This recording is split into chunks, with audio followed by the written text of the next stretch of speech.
The time has arrived. What's going on, everybody? Jammer's here, and I'm here to present to you a new project Capcom are working on known as Word on the Street, where we keep you up to date in regards to the terminology used when talking about Street Fighter or fighting games in general. Some terms you'll be familiar with, whilst others you might not have heard of. But let us find out what the 411 is in Street Fighter V.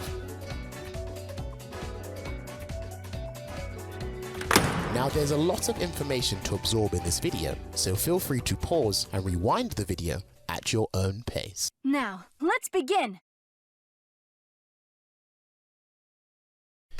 In order to gain the upper hand in a match, one must understand how the neutral works in their respective fighting game.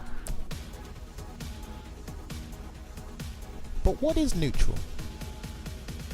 Short for neutral game, neutral is the situation where both players are neither attacking or defending, so no player has the advantage over the other. In neutral, the objective is simple. Try to get your character in a position to apply pressure or try to achieve their most beneficial situation as soon as possible.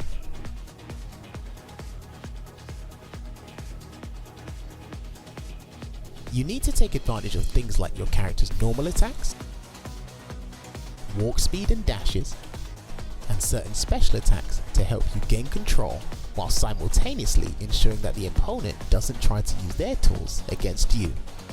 Be warned though, in Street Fighter V there are a number of moves that can bypass the neutral game, moves that can travel a fair distance that are pretty fast, or moves that preoccupy a very important space to distract the opponent and limit their options. Neutral is different in every fighting game.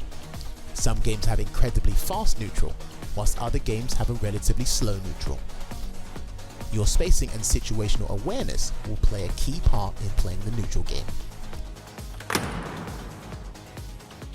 As the game's meta grows and develops, so should your understanding of the neutral.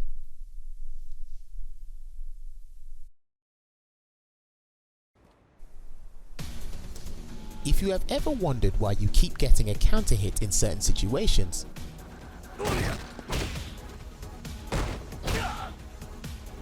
then one way is probably via the frame trap. A frame trap is when you perform an attack to put pressure on your opponent, then go for another attack right after the animation ends. If the opponent tries to attack between the two moves, then you will earn a counter hit. The first move in the sequence can visually seem punishable, but is actually advantageous on block. This can apply to both normal attacks and special attacks. The standard way to do a frame trap in Street Fighter V is by going for a move that is advantageous on block anyway, and then follow up with a move that is reasonably quick. A frame trap is basically like doing a link, but with safe moves. Let's take Nash for example.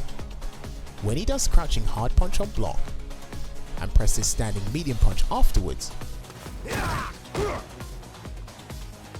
if the opponent tries to challenge between the two moves, then the standing medium punch will connect as a counter hit. This is what a frame trap looks like. If the opponent gets hit by the crouching hard punch, then Nash can link into the standing medium punch and it becomes a combo.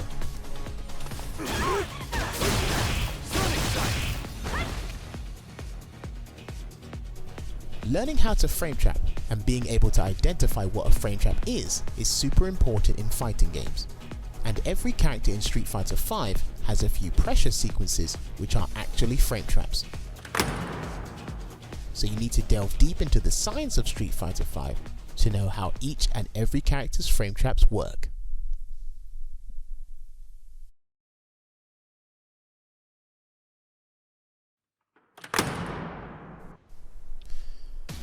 Buffering, or buffers for short, is when you input a move whilst the character is still in the animation of another move.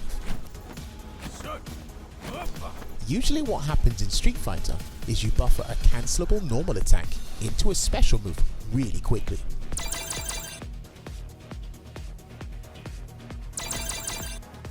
On the surface, it looks like the character is just whiffing a button, but they are most likely buffering the normal and waiting for it to connect with the opponent. The honor was mine. If the normal hits, then it goes into the special, naturally making it a combo. Certain characters can buffer normals into safe or advantageous specials against a blocking opponent. But depending on the situation, it could be a waste of meter.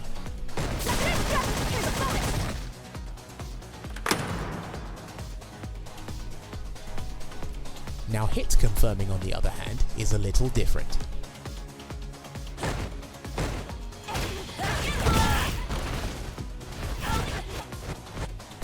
Hit confirming is when you wait and see if an attack lands, then react by continuing into a combo or going straight into a special attack. Players usually try to hit confirm with attacks used for poking.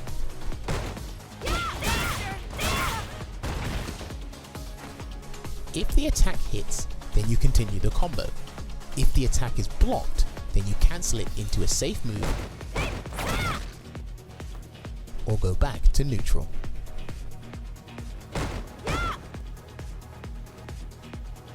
There's quite a number of characters that have normal attacks with a long cancel window, making hit confirming easier to do.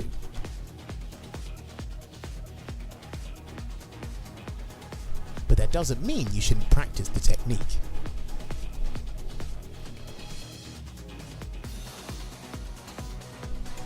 Buffering and hit confirming may look similar visually, but there is a difference.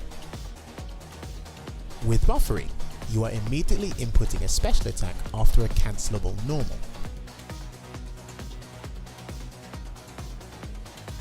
Whereas with hit confirming, you are waiting to see if the move you did hit or not to determine your next action.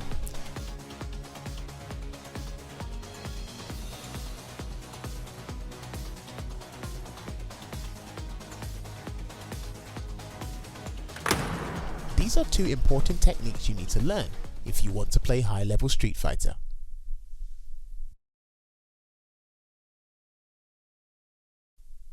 One of the things you might have heard top-level players say in terms of how to determine whether or not a character is strong or weak in Street Fighter V is through their Oki game. But what is Oki?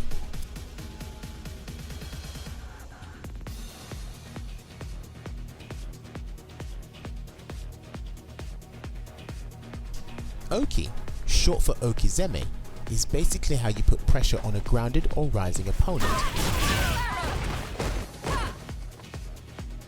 The objective with Oki is to put the opponent in a situation in which they must block. And you can do this with a variety of attacks, such as projectiles,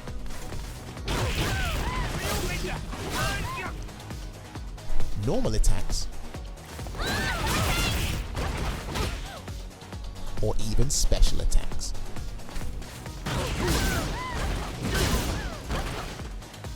In Street Fighter V, having good Oki is huge because there's a massive emphasis on offense in the game. But Oki is more of a psychological game due to the fact that the defender has different ways of rising and possibly strong wake-up options.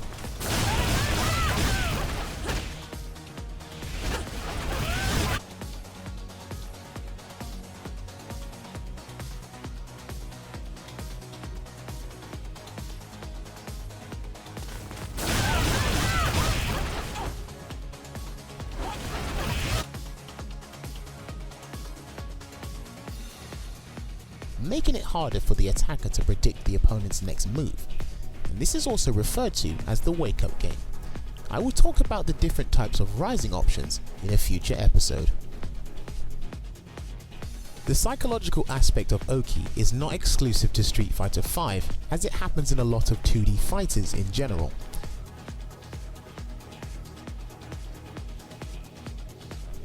As stated before, Oki is very important in a game like Street Fighter V. Some characters have great Okizeme, whilst others have slightly weaker Okizeme. Study your character's Oki options so that when you knock the opponent down, you can take full advantage of the situation.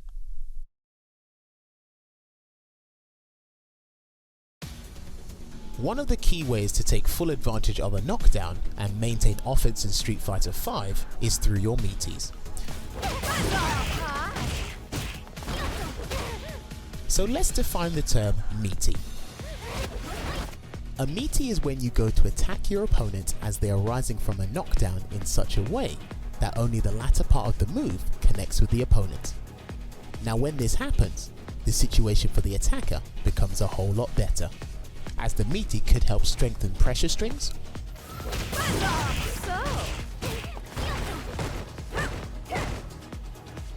or open up new combo possibilities on hit.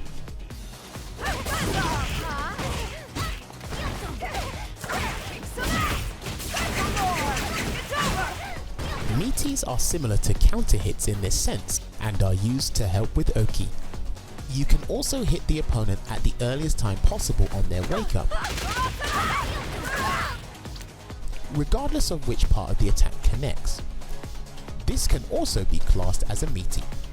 The more active a move is, the easier it is to go for a meaty attack.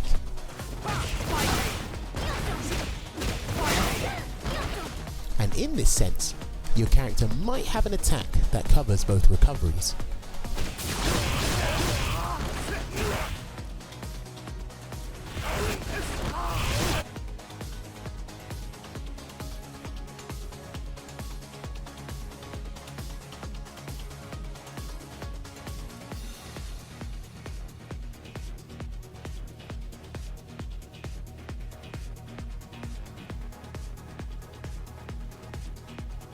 Find out what meaty setups your character can do in Street Fighter V and practice them.